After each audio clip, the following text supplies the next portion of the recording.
Salut tout le monde. On vient d'arriver à Oslo, notre nouvelle destination, comme on vous disait dans la précédente vidéo, uniquement pour 2 jours, enfin 2 nuits, même pas 2 jours en réalité, on restera que la journée de demain complète. On vient d'arriver à notre hôtel et très très bonne surprise. À part la dame de l'accueil qui nous a fait mentir sur les Philippins, c'est une porte de prison. Mais bon, peut-être qu'il faut creuser un peu. On va lui lâcher des sourires toute la journée. Peut-être qu'elle va nous finir par nous enfermer. On ne sait pas. Mais en tout cas, très bonne surprise parce qu'on paye 15 € la nuit. La chambre est très basique. Mais par contre, ce qui est très très cool, c'est qu'on a le balcon qui est littéralement au-dessus de l'eau. Ouais.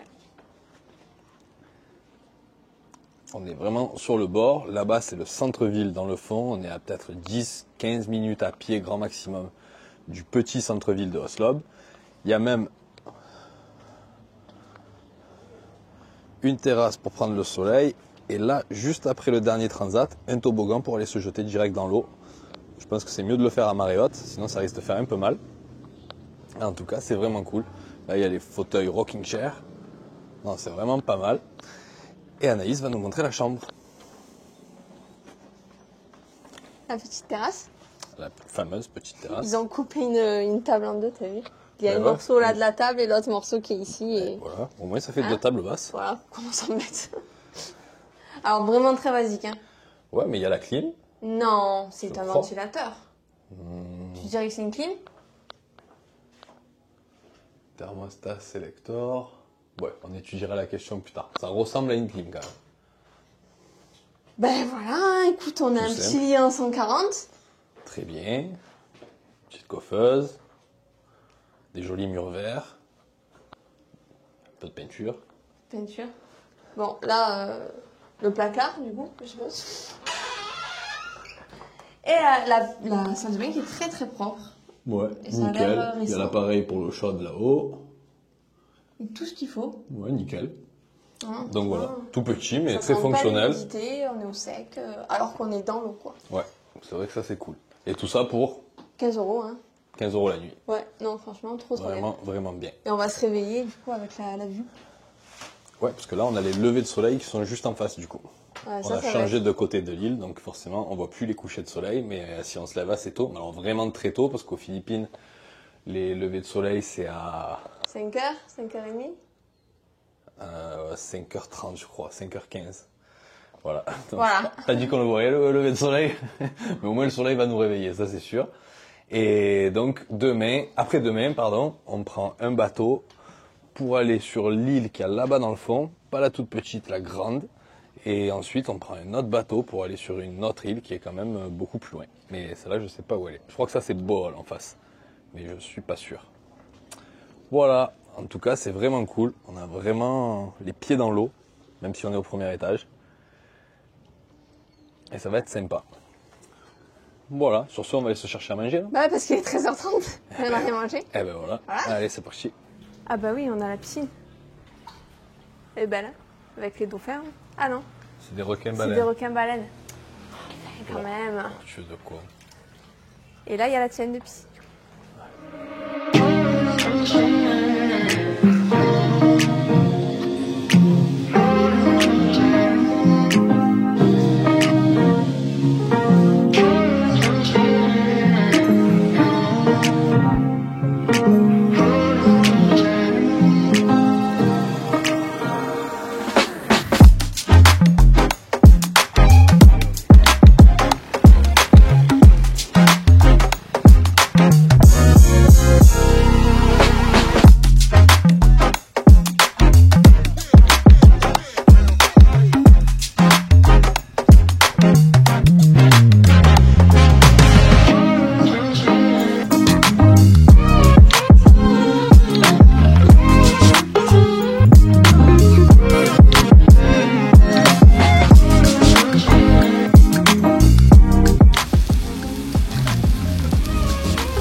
Tu cherches genre, oui, tu me cherches. Va la taxi. Hello. Hello.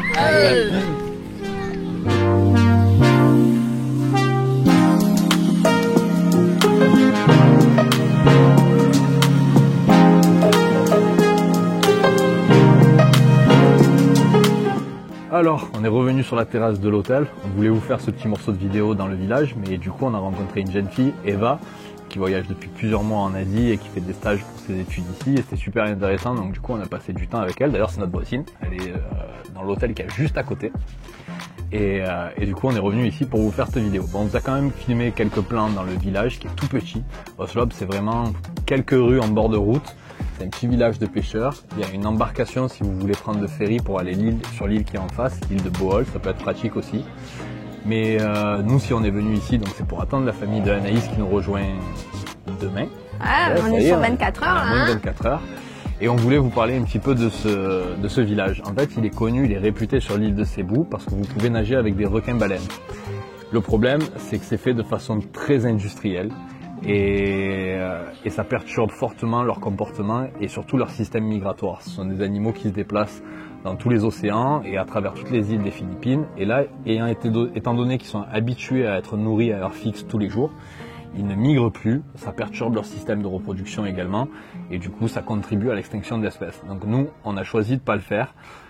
Je dois faire la confidence que je l'ai fait il y a 10 ans, mais à culpa. Je pensais à ce moment-là que c'était fait de façon éthique et que c'était pas réellement un problème, que juste je prenais un bateau et que j'allais plonger dans un endroit où il y en avait. Et déjà à cette époque, alors que pourtant les Philippines n'étaient pas aussi touristiques qu'aujourd'hui, on était quand même plutôt nombreux sur plusieurs bateaux et j'ai compris à ce moment-là qu'ils étaient nourris avec du krill, c'est-à-dire avec des crevettes miniatures, parce que cet animal a beau faire 20 mètres et plusieurs tonnes, il se nourrit d'un animal qui est à peine plus gros que le plancton et du coup c'est totalement inoffensif. Il existe un endroit aux Philippines et d'autres sur la planète où vous pouvez le faire de façon éthique, au Mexique par exemple, et ici aux Philippines dans un endroit qui s'appelle Padre Burgos, où il y a des agences de plongée qui le proposent et il n'y a aucune garantie que vous les voyez parce que justement ils ne sont pas nourris, ils sont juste habitués à passer par un endroit stratégique près de Padre Burgos et donc les bateaux vous amènent là-bas, vous nagez, si vous avez de la chance vous les voyez, si vous n'en avez pas, vous ne voyez pas, mais vous avez payé quand même. Donc forcément, la majorité des touristes, et c'est principalement des touristes asiatiques, des Coréens, viennent ici et il y a plus de 1000-1500 personnes par jour qui nagent avec ces requins-là. Ça se produit un petit peu plus loin sur la côte, juste là-bas, et on le déconseille fortement. Si vous avez une éthique, si vous aimez la vie marine, si vous aimez la vie tout court, les animaux, on le recommande pas. C'est pas ouf, ça perturbe vraiment les animaux. Et je pense que des animaux aussi beaux et aussi majestueux méritent qu'on les laisse vivre en paix. Et une rencontre avec eux sera plus belle si elle est sauvage, si elle est naturelle et si elle n'est pas préparée ou attendue. Donc venez pas ici à Cebu et particulièrement à Oslob pour ça. Par contre, si vous voulez vous retrouver dans un petit village authentique, avec pas beaucoup de touristes, parce que du coup ça se fait en excursion à la journée, les gens ne viennent pas et ils restent pas ici en fait. Ben, Oslob est un très très bon endroit. Il y a une très belle cascade juste à côté qu'on ira voir demain et qu'on vous montrera. Il y a la place avec l'église, c'était vachement animé, c'est super sympa. Ça a rappelé un petit peu l'ambiance de la première île qu'on a fait dont on n'a pas donné le nom, je trouvais. Exactement. C'est beaucoup plus authentique que Molbol. Après bien sûr c'est un peu moins joli, le récif corallien est moins beau, il y a beaucoup plus d'algues. C'est moins paradisiaque. Mais parfois aussi dans un voyage, c'est cool de sortir de la carte postale et de voir autre chose. Les gens sont adorables, très gentils, vraiment au top. On vous fera d'autres images et d'autres vidéos. On est allé voir une église qui était très très belle. Il y avait des enfants qui dansaient sur la place de l'église. Il y avait les petits qui sortaient de l'école qui nous ont tous dit bonjour. C'était trop cool. On vous remontrera ça demain. On va retourner faire un peu des images par là. Et voilà, c'est à peu près tout ce qu'on a à vous dire pour notre journée d'arrivée. On n'a pas fait grand chose, hein. On est allé manger, on a rencontré Eva avec qui on a passé un peu de temps à discuter, on a visité cette église, on a bu un café et là on est de retour à l'hôtel. On vient de louer le scooter. Alors le scooter on l'a payé un peu cher pour le coup, 500 pesos, vous pouvez le trouver à 350 à l'extérieur. Maintenant il y a toujours cette garantie en le louant à l'hôtel, c'est qu'en général vous êtes un peu moins exposé aux arnaques. Mais on va quand même le tenter sur les prochaines destinations parce qu'on ne peut pas se permettre de le louer toujours plus cher dans tous les endroits où on va. Et je pense que ça peut bien se passer aussi et qu'il ne faut pas faire de généralité. On vous l'a dit dans les vidéos au Sri Lanka. Peut-être qu'on refera une petite mise à jour ici parce que ça fait déjà un moment sur les trucs à faire quand vous louez un scooter, comme bien checker les freins, la carrosserie. On vous montrera tout ça peut-être sur le prochain quand on sera à Siquiror, qui est notre prochaine destination. Et voilà, du coup, là on vous dit à demain, on va se poser un petit peu, je pense que je vais aller nager. Et demain, programme, c'est cascade, repas du midi. Et Et ensuite, on arrivée retrouve de la la famille, arrivée de la troupe. Ah oui, parce qu'ils sont nombreux du coup. Ils Il y a sont la 3. sœur, le copain de la sœur et la maman. Donc voilà, on vous dit à demain et c'est tout. Et voilà, c'est très bien.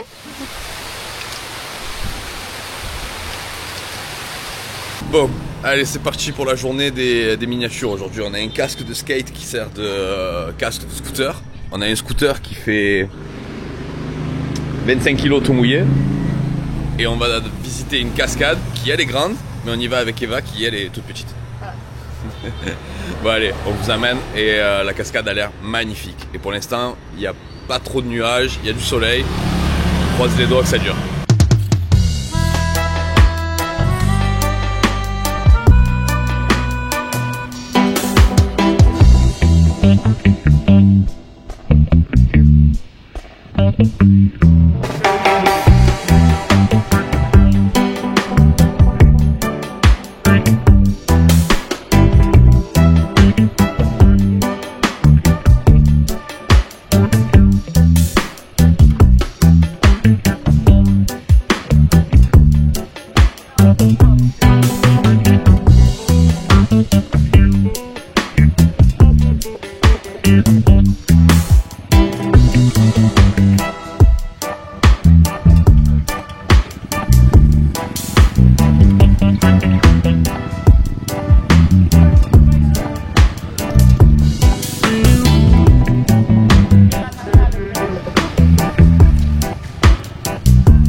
On attendait qu'ils nous demandent de la thune parce qu'on a garé la moto. Ils nous ont rien fait payer.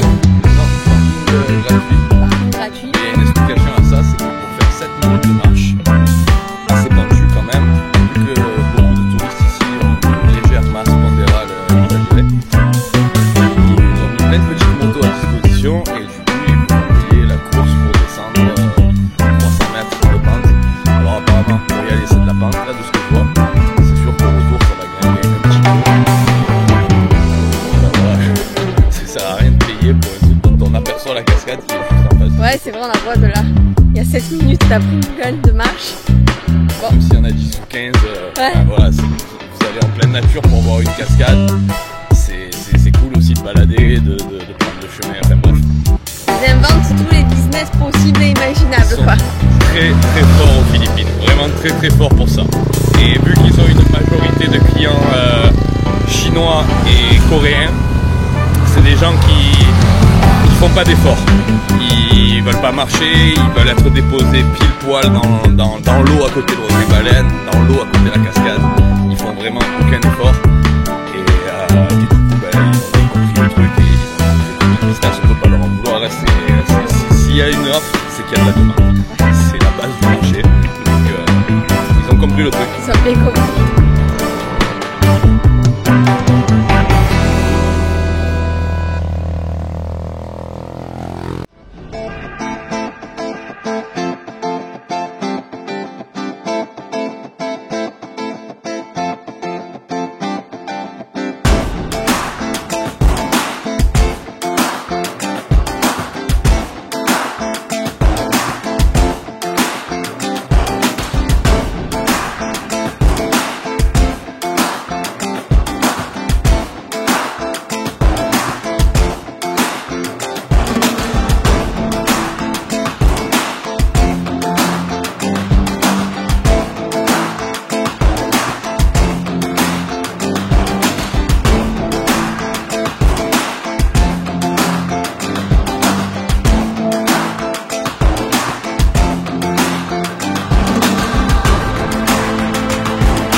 même petit business que les Philippins ont monté. Et alors franchement là c'est du génie, mais vraiment du génie. Ça surfe sur la tendance TikTok, Instagram.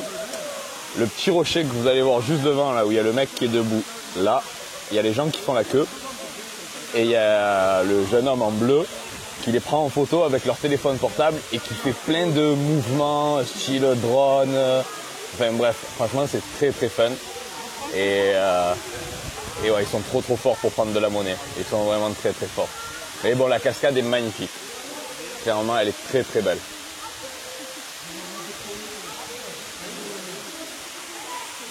Et en plus de ça, c'est une cascade qui est relativement pas chère par rapport aux Philippines. On a payé 50 pesos d'entrée, donc ça fait moins d'1 €. Le site est super bien entretenu. Il y a des petits escaliers, ça reste naturel. Ils n'ont pas bétonné comme des fadas sur la vidéo précédente que vous avez vue à Kawasan. Non, c'est resté vraiment très très propre. Et on peut se baigner sans gilet de sauvetage. On peut se baigner sans gilet de sauvetage. Non, vraiment, c'est une belle cascade, c'est un beau coin et on recommande d'y venir parce qu'en plus de ça, on a discuté avec le mec qui fait les photos. C'est une association qui contribue au développement du village qui est juste à côté. Donc non seulement le prix est raisonnable, mais en plus de ça, il contribue à la société locale. Donc ouais, c'est un sans faute sur la cascade de Tumalog. Voilà, et d'après ce qu'on comprend, tous les gens qui sont là, c'est parce qu'ils ont d'abord été voir les requins-baleines, donc à 5-6 heures. Exactement. Et ensuite, ils se font déposer là pour venir faire la cascade. Donc peut-être, on ne sait pas, hein, mais peut-être que plus tard ou l'après-midi, il y a moins de monde. Ouais, pour toutes les personnes qui ont voyagé en Asie, vous connaissez un peu le système, c'est des tours. Vous faites des tours à la journée. Bon, ça pareil, on recommande absolument pas. Vous louez un scooter et vous vous pointez à l'entrée de ce qui est inclus dans les tours. Nous, souvent d'ailleurs, ce qu'on fait quand on arrive dans une nouvelle destination, on va voir les tours opérateurs, on prend en photo la pancarte de tout ce qu'ils proposent et ensuite on rajoute les points sur Google. Et on y va. Et on y va et on s'occupe. Et il faut savoir qu'en plus de ça, la plupart de ces agences, alors il y en a quelques-unes qui sont locales, mais beaucoup appartiennent à des étrangers. Donc l'argent que vous utilisez, que vous payez, ne contribue pas forcément à la société philippine ou aux autres des pays que vous visitez. Donc voilà, ça on ne recommande pas du tout. C'est le tarif pris en main et c'est un peu ridicule. Mais chacun fait ce qu'il veut. Et l'avantage des Philippines, contrairement au Japon, c'est un pays qui est très très loin, compliqué d'accès, difficile de s'y déplacer. Et la résultante est qu'il n'y a pas de tour organisé. On n'en a quasiment vu aucun. Alors il doit y en avoir quelques-uns coréens et chinois, mais ça reste très discret, on les voit pas. Ça n'a rien à voir avec le Japon par exemple, où honnêtement ils gâchent l'expérience de partout. On a d'ailleurs eu un commentaire à ce sujet la dernière fois, mais on maintient le propos. Le tourisme de masse détruit la planète. Et le tourisme de masse, c'est quoi? C'est les croisières géantes. C'est les tours organisés de 120 personnes qui vont au même endroit au même moment, multipliés par le nombre de tours. Le tourisme en soi est une bonne chose. Ça permet aux gens de découvrir le monde. Ça permet aux pays les moins développés et les moins riches de recevoir des devises étrangères et de l'argent de pays qui viennent de loin. Mais il y a aussi du mauvais côté et c'est à vous d'être intelligent et de ne pas tomber du mauvais côté de la barrière. Attends, il y en a deux là depuis tout à l'heure, ils me font des tchuss, ils veulent être sur la vidéo. Alors là ils vont me voir arriver, moi je suis mort de rire. Et je vais les mettre sur la vidéo parce qu'ils ont voulu faire une photo avec nous. Alors elle met la main devant sa bouche, et oui. Ils sont pas bien. Hey, what's up? Hello! You're from Filipinas? Yes. Yes, of course. This is from my YouTube channel. From France? France. Yes. Hey, nice to meet you. Nice to meet you. Nice to meet you. Nice to meet you. More fun in the Philippines. Ah.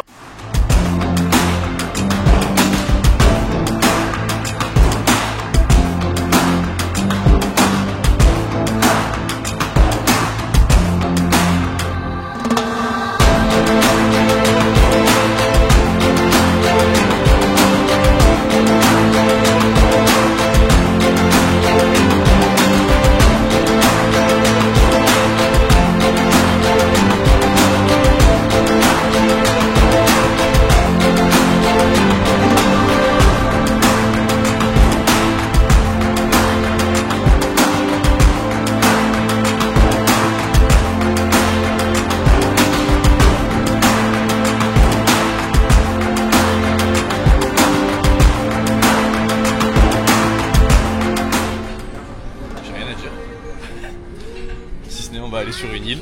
Ah oui, alors du coup on a négocié.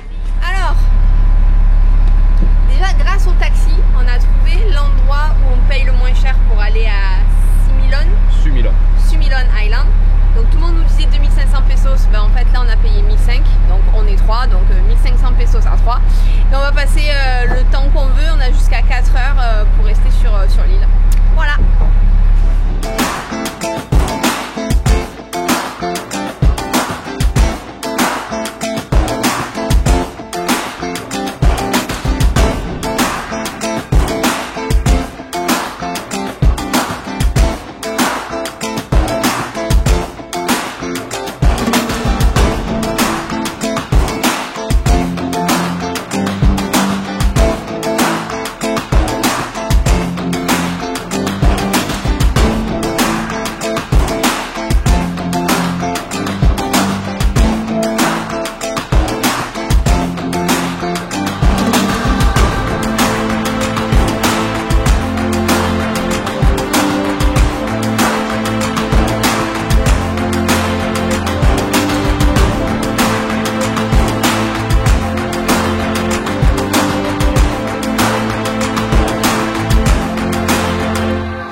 Alors, il est peut-être temps de mettre une fin sur cette vidéo à Oslo. Franchement, c'était trop bien. Trop cool. C'était bien intense aussi quand même. Ouais, sachant qu'on n'avait qu'une journée aujourd'hui, on l'a optimisé, mais à fond ce matin, on s'est levé très tôt. Du coup, vous avez vu, on a fait la cascade.